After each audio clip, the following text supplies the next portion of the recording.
Hello, everyone, and welcome to this week's edition of Talk of the Town. Steve Putnam here with you this week. Glad that you're with us this week, and I'm glad that our first guest is here. We've had someone from the Salvation Army here before, but you're going to find out it's someone new today. So let's swing the camera around and introduce everybody out there in Cleveland County to Joseph Rogers, who is the Sergeant for Cleveland and Rutherford County Salvation Army. Welcome to the show for the first time. Thank you. We're glad to have you. Now, I know we would be introducing Les Ashby. Now, tell us a little bit about that. Les decided it was time to retire, and we were requested back in April to come and be his replacements. Mm-hmm. We were both working at the Salvation Army down in Anderson, South Carolina. Mm-hmm. That's our area. We both grown up. My wife and I both have been part of the Salvation Army, more related to the church side of things and that aspect of things. We both have worked in the family stores and different opportunities there. But we got here back. Our last Sunday there was Father's Day, and we arrived here the next Sunday. Right, and I think we were talking about that. That was right before my birthday, June 25th. So welcome first to Cleveland County. Now, had you ever been to this area before, or was this a totally new area for you? I have passed through this area. That's about it. I've never took much of a look at the town. I was really impressed with the courthouse, the old courthouse area there. I like that. Me too. That's my favorite place. When I go to exercise, that's where I go. I love to go walk around the square. And well, first, like I said, welcome to the area, and we're glad that you're here and glad that you've had a little time now to get settled in to Cleveland County. So I know that you said the church side. One of the things that I used to, when I would talk to Sergeant Ashby, that was something he always emphasized to me, that the church, that first and foremost, the Salvation Army was the church. It's the whole reason we do what we do. Whole reason. And say, I love that. I love that at the core of everything, the Salvation Army is first a church. And so I assume it's still what first and for primary what you guys do. So tell us a little bit about the church side of things. We still meet over on Lafayette Street at the core building. That's what we call our local churches, referred to as a core. That consumes the whole operation of everything we do. And because of our beliefs that, that you need to, in order to get people to hear about Jesus, sometimes you have to keep them from shivering so much or their bellies growling where they can't comprehend. They're so focused on their needs, physical needs, which is a human tendency. Mm-hmm. And so we work hard there. We are, of course, rebuilding after COVID. Membership declined. I think a lot of churches have had that same issue. So. Right. We welcome anybody. Our church service is on 11 on Sunday. It's our worship service. We call it our holiness meeting. And we have a Sunday school just before that at 10. And anybody's welcome to come.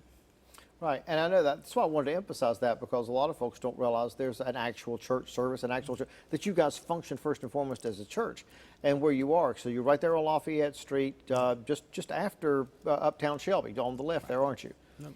That's awesome. That's awesome. Well, and I'm sure we'll have some information up here in a while that if people wanted to get in contact with you to get that they could do that.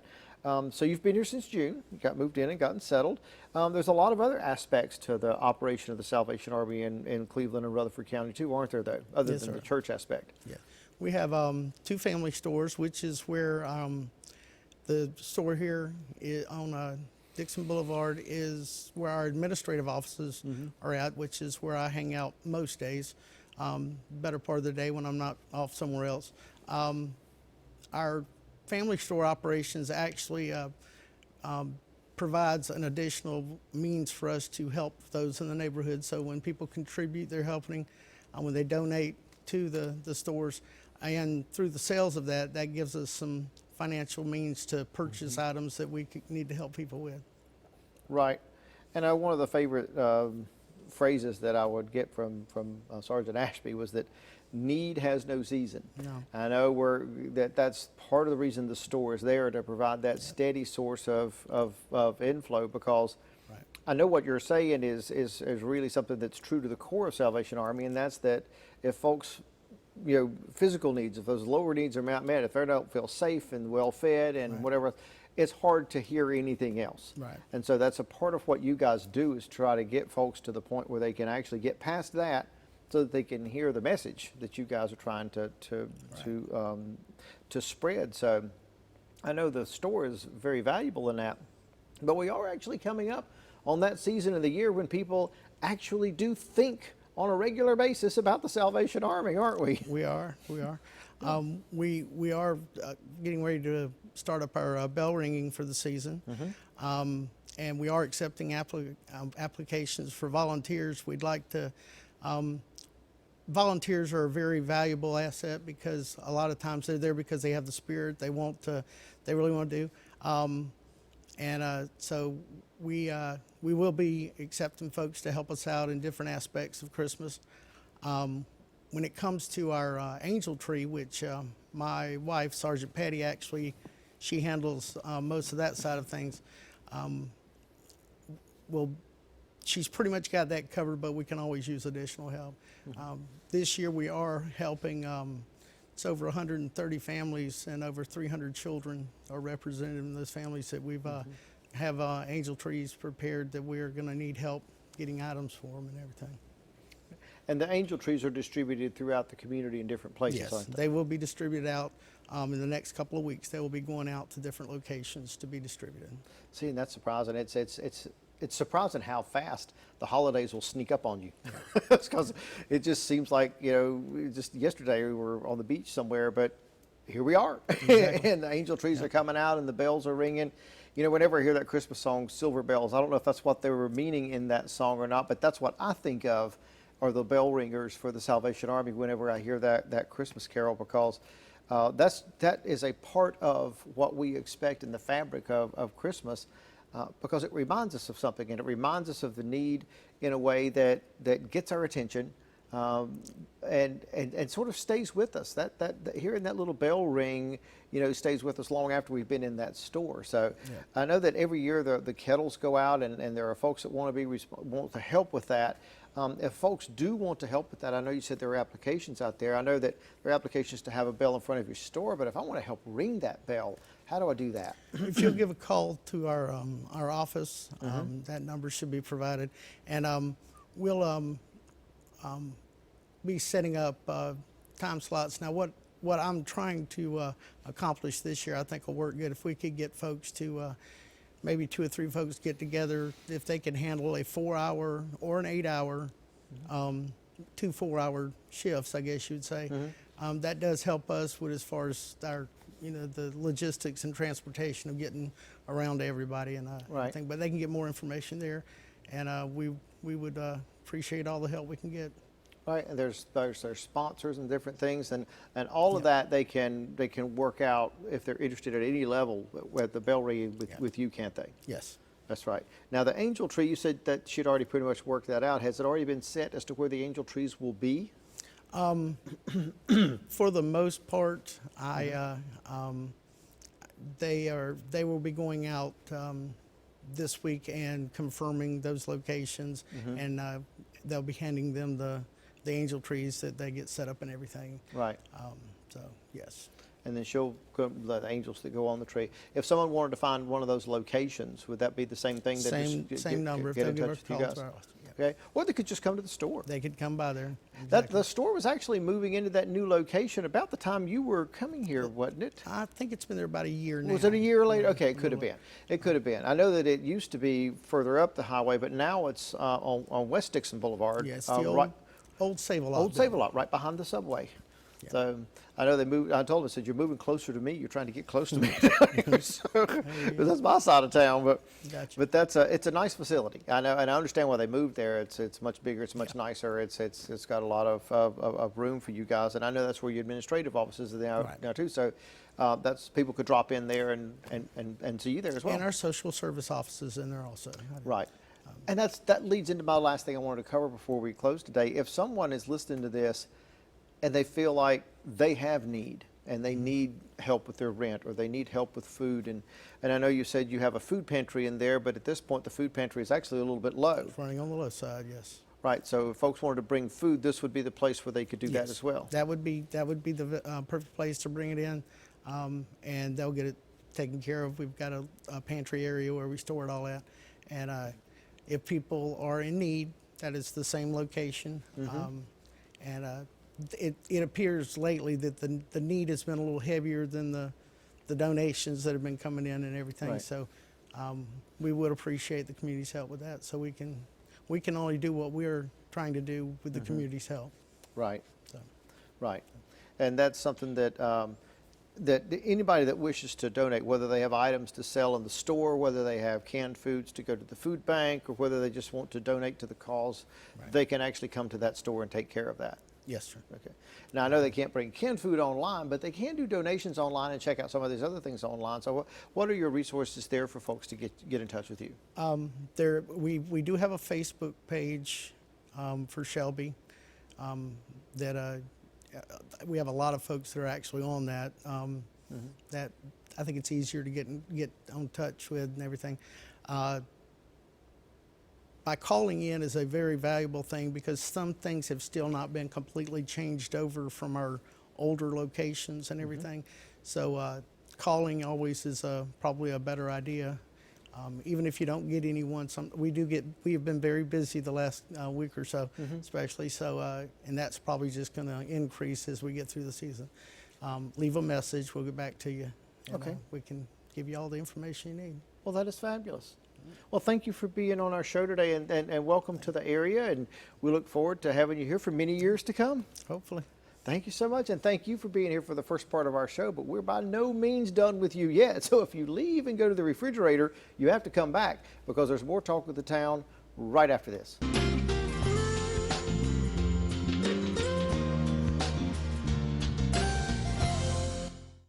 There are so many positive things that are happening in Cleveland County.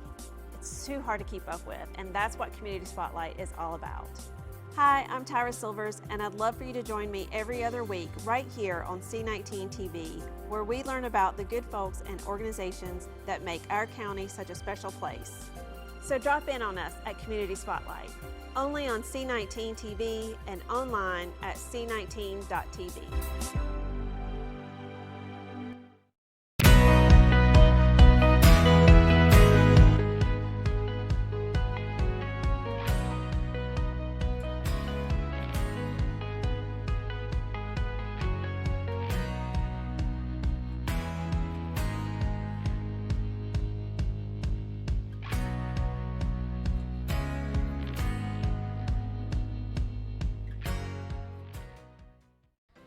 For many kids, just showing up to school is a challenge. Staying through graduation is even harder. So at communities and schools, we do just what our name says. Our staff brings a community of resources to meet each student's needs right in their school, doing whatever it takes to keep kids focused, so they see what we see, a bright future. Join in at communitiesinschools.org.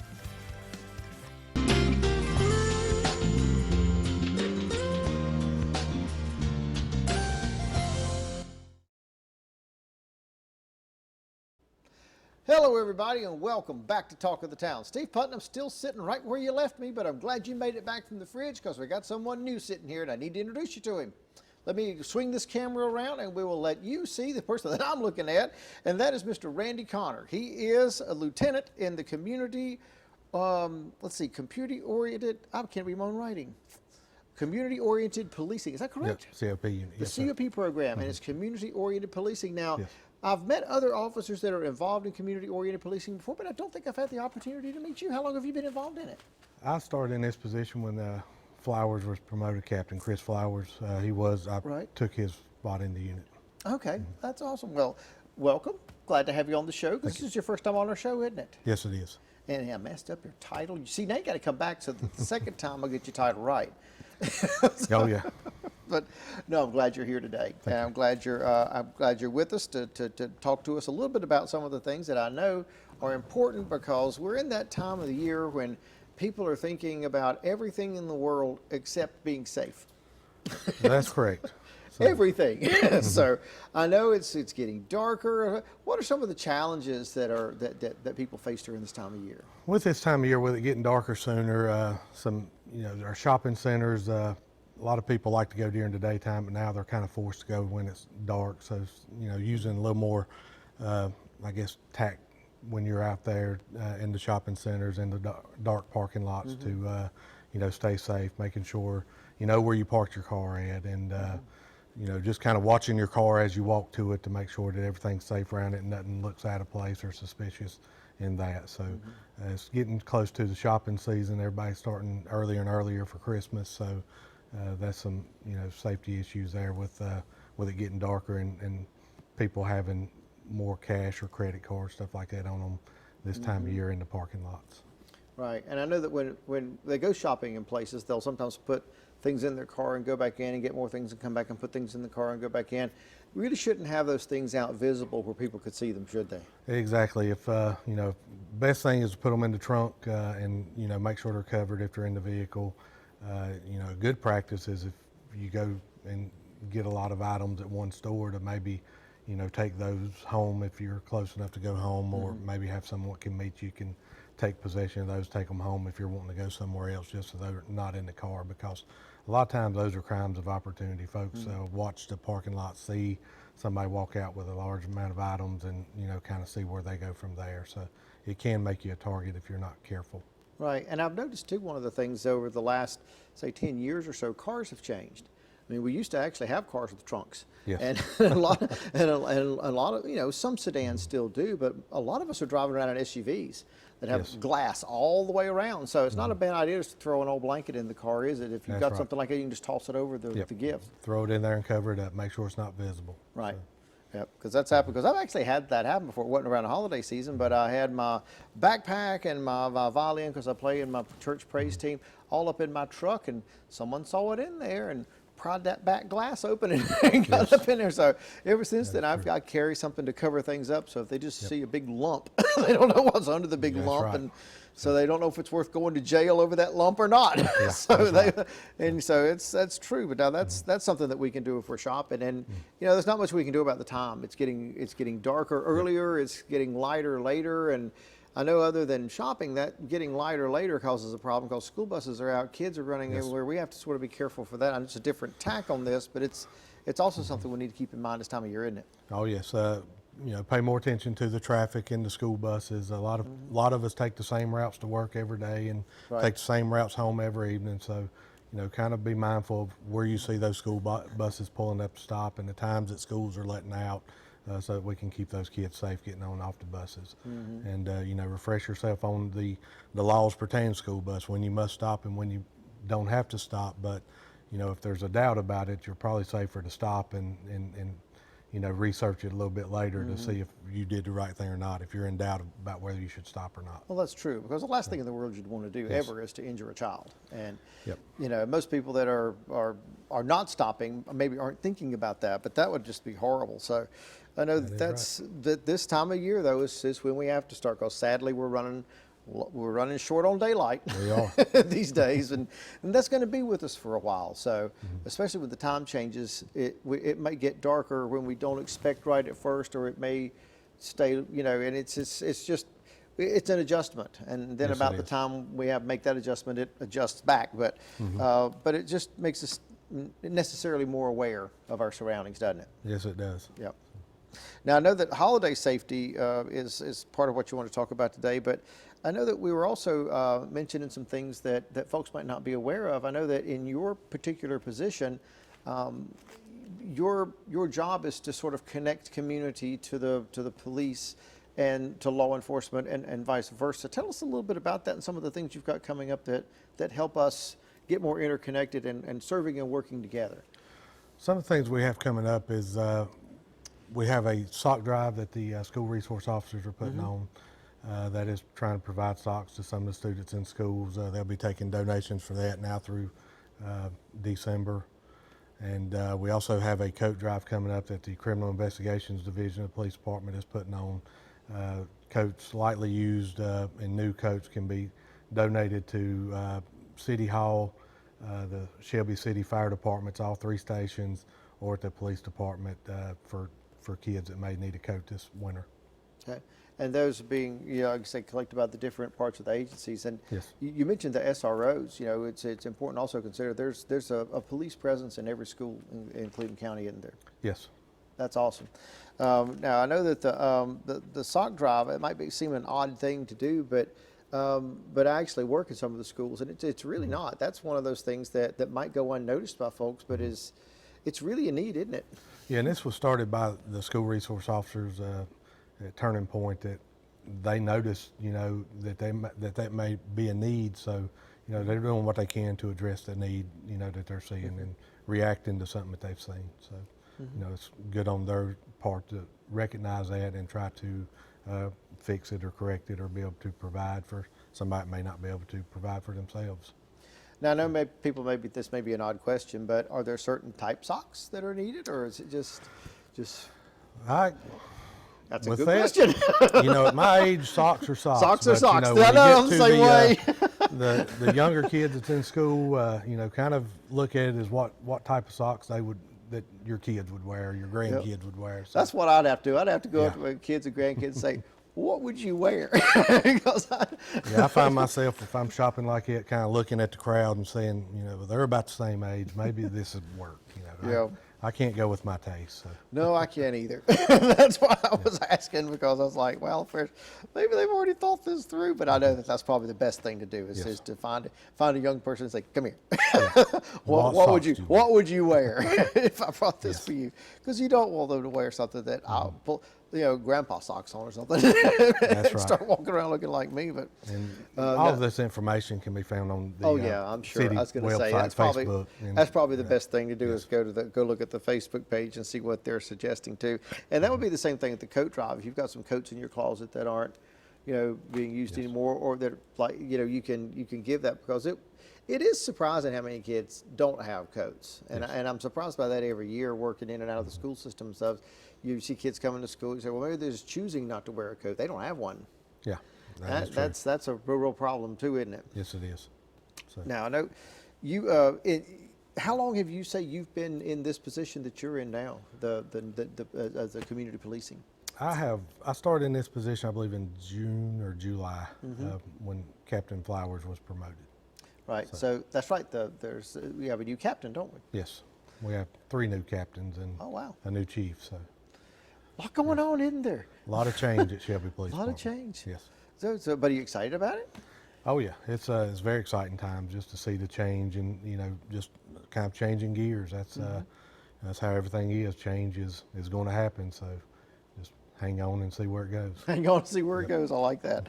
Now I know that you as a part of this are involved in a couple of things that actually I know some folks at my church and others who are involved in, and that's Crime Stoppers and the police academy, the Yes. Citizens Police Community Academy. Citizens Police Academy, and then the Crime Stoppers. Now, those are 2 separate programs, but Yes. tell us a little bit about them and how people can get involved, because I think there's going to be some folks that might be interested in those that are Crime- watching today. Oh yes, Crime Stoppers has seen an overhaul. We've kind of changed the way that works. We've had some folks that come on and invest a lot of time and energy into that to get it up and running. Crime Stoppers is countywide. Information that is received from that goes to any law enforcement agency that could benefit from that information. A lot of folks, crimes in communities. The community knows what takes place. There's always somebody that can see or hear, or, a lot of people commit crimes, they like to talk about it. And, law enforcement, we're just wanting that information so we can follow up on it and try to solve these crimes, return property, violent crimes, get those offenders taken off the streets. So Crime Stoppers, you can find that on also all the Facebook pages for us, the Sheriff's Office, Kings Mountain. And that's just a way to get that information. There also can be a reward paid for that information, and it keeps the tipster's identity hidden, so that we get the information, hopefully can solve a crime with that information, and there could be a reward in that for it. That's awesome. And that's, I know some folks that are, that particular program, does that involve some officers, but also some folks from the community that work together for that, or how does that work? Yes, it does. One of the officers that's very active with it with us is Sergeant Brad Benson. He is also recently promoted also so congratulations to him. But he put a lot of work in that, and then also Jeff Yates does a lot of work in the community with law enforcement about any program that we run at the police department, even Citizens Police Academy and stuff like that. The Yates, him and his wife Cheryl, they have a large hand in helping make that stuff work. They do a lot of work in the community. Right, and I know that's that because of that, a lot of people's passion toward this is what's made this so successful.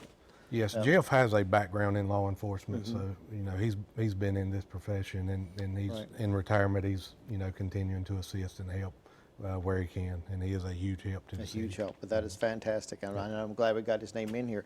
And I know that a part of this is also getting that bond between the citizens and the community and the police strengthened even more, and that's really kind of the aim between the Citizens Police Academy that you guys run too, isn't it? Yes, it is. Citizens Police Academy will be starting up. We'll be taking applications. Look at the police department website or Facebook page. Everything goes on Facebook, it seems now. Seems like it does.